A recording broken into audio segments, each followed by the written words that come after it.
কি কথা, আমার আবার দেরি হয়ে যাবে, আমার তো মিটিং ফিক্স করা আছে, তো মিটিং অ্যাটেন্ড করতে হবে। কি বলেন শুনি। ওই যে লায়লা মামুন নাকি ওদের মাঝে কি ঝামেলা চলতেছে, ওইটার কি ওইটা আমাদের উফ, দর্শক কে জানায়। আচ্ছা, যেহেতু আপনার লায়লা মামুনের প্রসঙ্গ তুলছেনই, যাই হোক, আমি এটা নিয়ে কথা বলতে চাচ্ছিলাম না, যেহেতু আপনি মানে বড় একটা চ্যানেল থেকে আসছেন, তো কিছু কথা না বললেই মানে না বলে থাকতে পারি না, কারণ ওরা এরকম মানে নাটক শুরু করছে দুই একদিন পর পর। ওদের নাটক দেখলে ও ফুরে বাইরে কি বলবো, মানে বলার মতন না।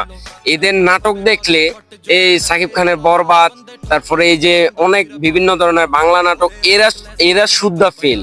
কারণ এদের নাটকের কাছে ওই নাটক কিছুই না, ওই ছবি বরবাদ ছবি কিন্তু কিছুই না। কারণ একবার দেখি মামুন লায়লারে মাইরা ফাটালায়, আবার লায়লা দেখি মামুনকে জেলখানাত বইরা দেয়, জেলখানাত ঢুকায় দেয়, এই মামলা। আবার কি অশ্লীল ভাষায় কথাবার্তা, এগুলা তো ভাইয়া সমাজ নষ্ট করে, ছেলে পেলেদের নষ্ট করে। আরে ভাই লায়লা, তুই তোর মানে বয়সটা দেখা তুই তোর মতন করে একটা অ্যাডজাস্টমেন্ট লোক নিয়ে নে, সমস্যা কি? ও একটা বাচ্চা মানুষ, ছেলেটা একটা বাচ্চা মানুষ। ধরতে গেলে কি ও একটা বাচ্চা মানুষ, হয়তো বা হাতে পায়ে লম্বা হয়েছে, টিকটক করছে দেখে একটু বড় হয়েছে এই।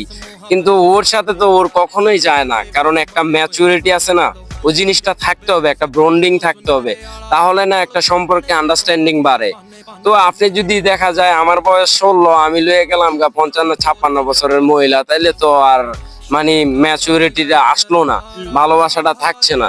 কারণ ভালোবাসাটা থাকতে হলে একটা মানে বয়সের সাথেও একটা এডজাস্ট থাকতে হবে, তাহলে কি ভালোবাসাটা পরিপূর্ণ তো হয়। তো আর কি, আমি সবশেষে একটা কথাই বলবো, লায়লা মামুন তোমরা দুজনে ভালো হয়ে যাও, কারণ এগুলি তোমরা ছড়াইয়া সমাজটাকে, এই টিকটকটাকে নষ্ট করো না।